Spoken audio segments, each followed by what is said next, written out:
Allahu Akbar. La ilaha illallah.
Ashhadu an la ilaha illallah wahdahu la sharika lahu wa ashhadu anna Muhammadan abduhu wa rasul.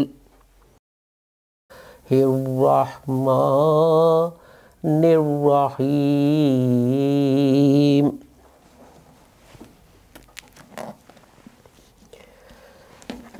Today we are going to look at what has happened in Pittsburgh and what is happening in Islamabad in the light of the verses of the Holy Quran. And I start by reciting to you chapter 3 verse 109. Kuntum khayra ummatin ukhrijat linnasi ta'muruna bil ma'rufi wa tanhawna 'anil munkari wa tu'minuna billah. This is the first part of this verse of the Holy Quran, Ali Imran, family of Imran, and its English translation is, you are the best nation raised up for people. You enjoin good and you forbid evil and you believe in Allah. Now I've recited this verse of the Holy Quran because I think I disagree with the translation here, because it says you are the best nation. Because if we carry on and read verse 112, the Holy Quran says about non-believers, they are not all the same. Of the people of the book, there is a party, there is a group who are upright, who recite Allah's messages in the night time, and they adore Allah. So God Himself says that there are people who adore Him, who praise Him, who pray to Him. by saying, by translating verse 109 as, "You are the best nation," what we are implying is that all the Muslims are great and good, and all the non-Muslims are not good. And in fact, this is a verse of the Holy Quran that is often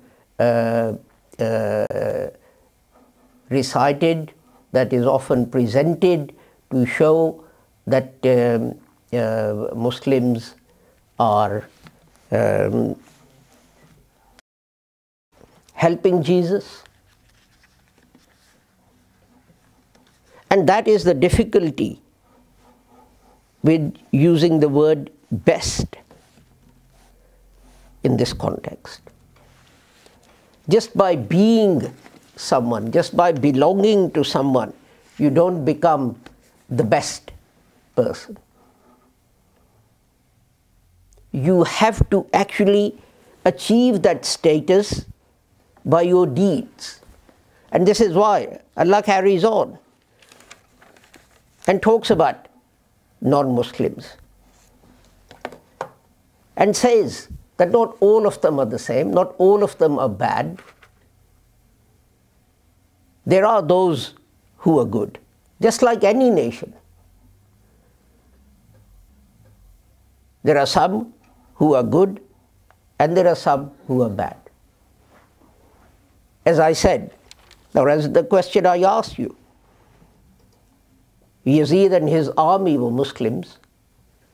Would you apply this verse to them and say they are the best of the people, despite the fact that they slaughtered the family of Hazrat Imam Hussain, radiyallahu ta'ala anhum? And God, you see, the difficulty arises is that we take one word or one verse on its own. The difficulty with this verse is that it makes people proud. And we often hear this. We are the best people. In Urdu, often people say, "Hum to afzal kaum." We are best. We are great. So that means that what you are saying is you are becoming arrogant. You are becoming proud. You are looking down upon the others. Is this the teaching of Islam? That one set of people should regard themselves with such ego as proud and become haughty and look down upon the others? What does God say about that? God says, this is verse 36 of chapter 4, and it says, God doesn't love the proud, the egotistical, and the boastful. And this is what happens. And whoever does this will create problems. And this is why I gave this khutbah the title of From Trump to Asia Bibi. Trump's pronouncements in violation of these verses of the Holy Quran have been, we are the best nation, we are the best people, we are the Americans, we are the great. Well, if you are great, if you are best, that means everyone else in the world is lower than you. And this pride then leads to what we saw in Pittsburgh. Hitler said exactly the same thing. Did he not say that the Aryan race is a superior race? Did he not say that the Aryans, the blonde, blue-eyed people, were born to rule the world? So what's the difference between what Hitler said and what Mr. Trump is saying, and what some Muslims say. We are afzal, we are superior, we are better. We are the ones destined. However we might behave, we are the ones destined to rule the world. And this is the difficulty. You know, some months ago, a member of our Jamaat, I think it was our secretary's wife, she made a speech and she gave it the title, Power of Words. And this shows the power of words. This shows the emotions that words can create among people. And that then leads to killing of 15 or 18 or whatever it was Jews in Pittsburgh in a synagogue, because the man who wielded that weapon went to kill inferior beings. He was a Christian, he was an evangelist. He was superior. He was an American. I mean, sometimes Mr. Trump says, you know, we are protecting America and we are stopping illegal immigrants. Who was the first illegal immigrant in America? Christopher Columbus, I think. He didn't actually, the white man didn't actually get a visa. They didn't get entry clearance as a tourist or as a businessman or as a student to get to America, but that is another story. When you become proud, when you become arrogant, when you become egotistical, what do you then do? What I have been describing. And what do? You say things which are hurtful to people. You look down upon people, you talk down to people. And what does God say? Allah does not like the utterance of hurtful speech. Allah does not like the utterance of hurtful speech. Now let's take this situation, whether it is Pittsburgh or whether it is this little village outside Lahore. In Pittsburgh, because of President Trump's insulting, hateful comments, someone went and killed people. So what happened in this village in Pakistan? A Christian woman drank from a cup, and she was told that no Muslim can now touch that cup because she has defiled that cup. And that goes directly back to the translation that I read out first, you are the best nation. And people, Muslims say this over and over again. I mentioned to someone that, a girl from another community, the two of you arrived in the UK at the same time. She went out, she got a job, she studies during the day and she works during the evening. She's saved up enough deposit, she's bought herself a flat, and she came from India, you come from Pakistan, and you haven't done anything. And what was the girl's reply? They are impure, dirty people. We are the superior people. We are the pure people. We are the clean people. This is the mindset that the comments made by Mr. Trump and the Maulvis in Pakistan engender. And it comes from repeated assertion of such translations that we are best. Well, I'll take another example. There was a gentleman called General Yahya Khan, who was the president of Pakistan,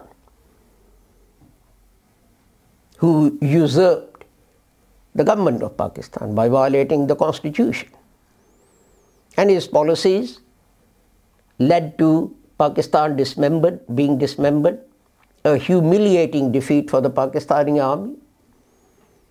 And at the same time, you have an 18-year-old girl called Mother Teresa, who gives up her life to look after people suffering from leprosy in Calcutta. She washed them with her own hands. She fed them with her own hands. Does anyone go near a leper and touch them? Anyone at all? In the days of old, if you got leprosy, you were shunted out of the town, your house was burnt down, and you were made to live outside the village or the city like an animal in the jungle. But she loved them, she befriended them, she washed them, she fed them. What sort of just God tells me that Yahya Khan, because he is a Muslim, is the best person, and Mother Teresa, who for 50 or 60 years looked after lepers, is inferior to him? The Holy Quran tells us our God is a just God. Is there justice in this? There is no justice. So how can Muslims, just by being a Muslim, become the best nation?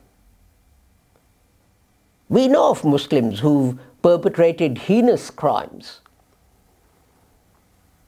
They've conquered cities and put whole populations to death. Were they the best people? Of course not. What God is saying is, what will make you best is that if you act on the good and if you call others to good, if you don't do the right thing and if you enjoin on others not to do the wrong thing, if you do this, then you will become better than others. Not just by saying, I'm a Muslim, my name is so-and-so Khan or whatever, and that whatever I might do, I'm the best person. Even those people who go out into the streets, who have gone out into the streets, and ask for the judges of the Supreme Court to put to death, not for saying that Bibi had committed blasphemy and she shouldn't be put to death, but for saying there was no evidence that she ever committed any blasphemy at all. The whole case was fabricated. It was a lie. Witnesses contradicted each other. One person said this happened and the sun was shining. The other person said this happened and it was raining heavily. One person said, I saw her do this, and the other person said that person wasn't there when it happened. How can you put someone to death on fabricated evidence? And there is a call for these justices who've shown great moral courage. They knew what they were doing. They knew what they were doing. They knew there'll be calls from the holier-than-thou brigade, which will call for their killing. The point is this: what's the point of having courts? What is the point of having courts if you're going to say that we are going to start rioting if you don't decide what we tell you to? Well, just find the person, and they do this. Find the person, don't ask them what happened or what didn't happen, don't take any evidence or whatever, and just kill them. Now, how is that just?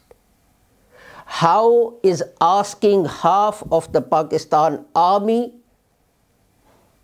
to rise up in mutiny, how is that loyalty to the state of Pakistan? Can these people not see how foolish, how dangerous, how destructive such calls are? Supposing half the army listens to this call, and the other half of the army resists this call. What do you think will happen? What do you think will happen? There will be fighting amongst the elements of Pakistan army itself in streets of Lahore and Rawalpindi and Karachi. And how will that benefit Islam? And how will that benefit Pakistan? It's the most heinous of crimes to ask people to take law into their own hands and kill justices of the Supreme Court. It's the most heinous of the crimes to divide Pakistan's armed forces and set them on a course that leads to internal fighting and confusion. But the whole thing goes back to this concept that we are best.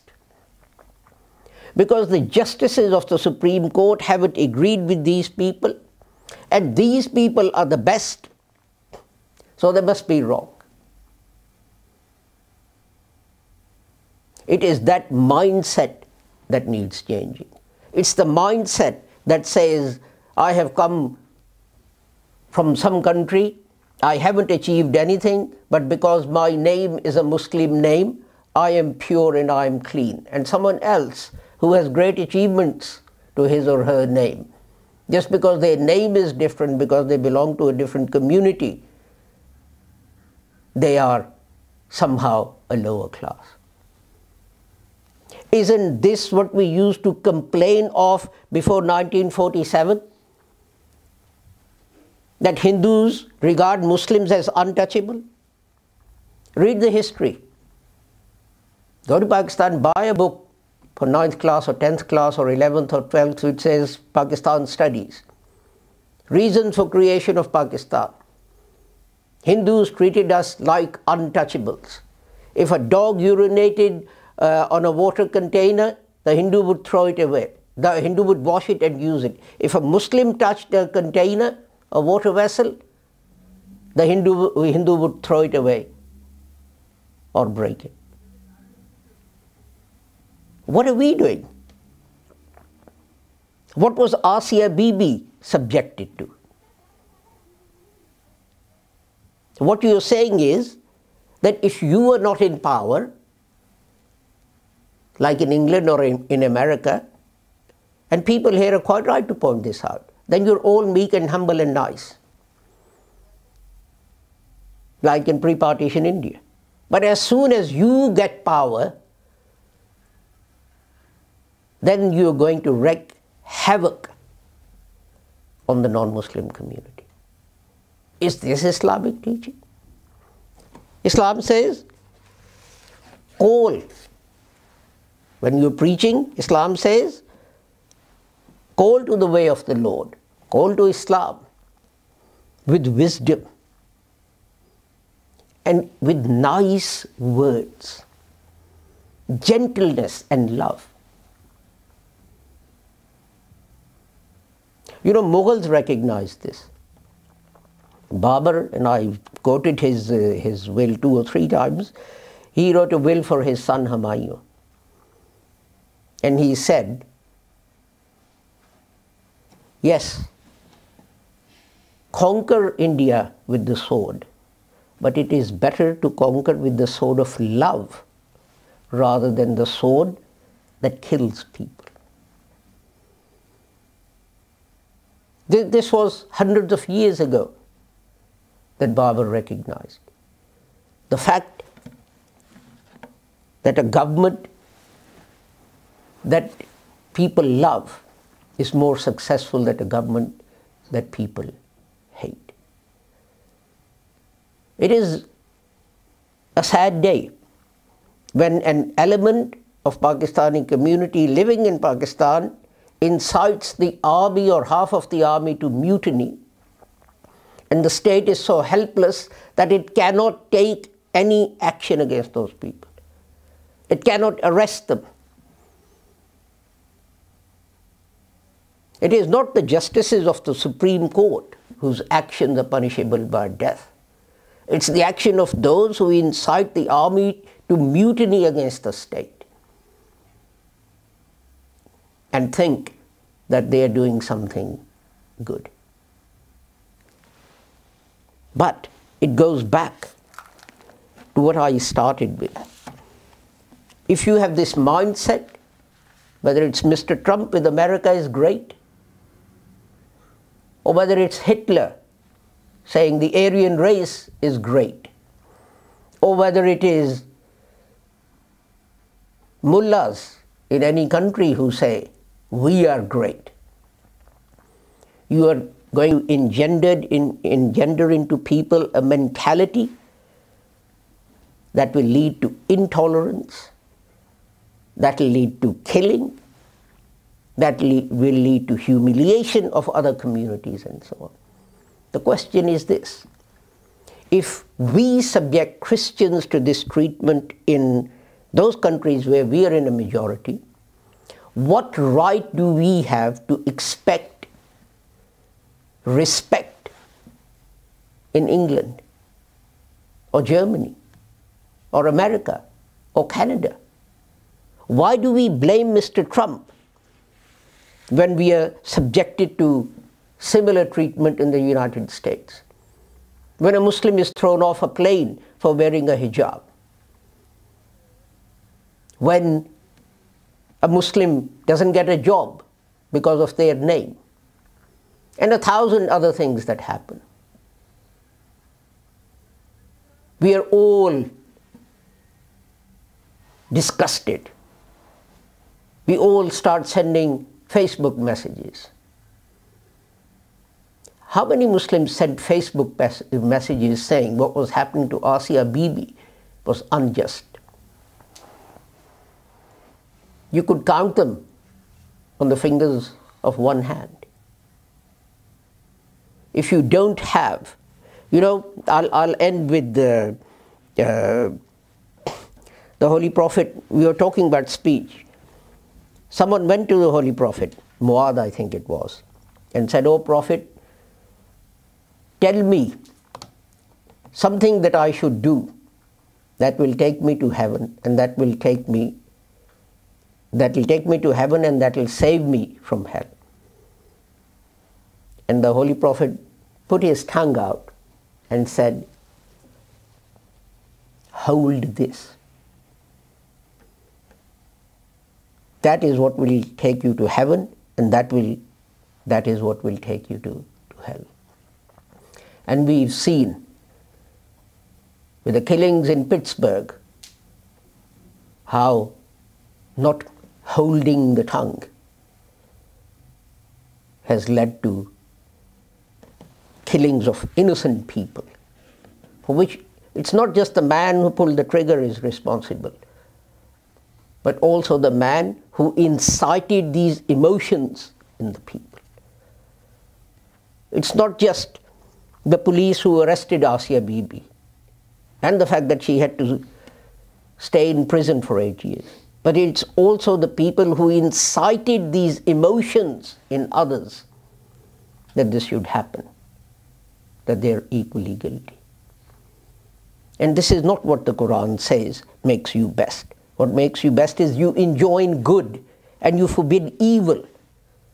And what these people have done is the reverse. They've enjoined evil and they've forbidden good. And they've demanded that those, like justices of the Supreme Court, who've done good, should be put to death. This is a sad state of affairs for Islam, but I have to say that this vindicates the fact that Hazrat Mirza Ghulam Ahmad Sahib was the promised Messiah who came to this world to tell Muslims to reform their thinking and to reform their behavior. They have misunderstood Islam. And unless they do so, they'll be continually humiliated in the world. And we see this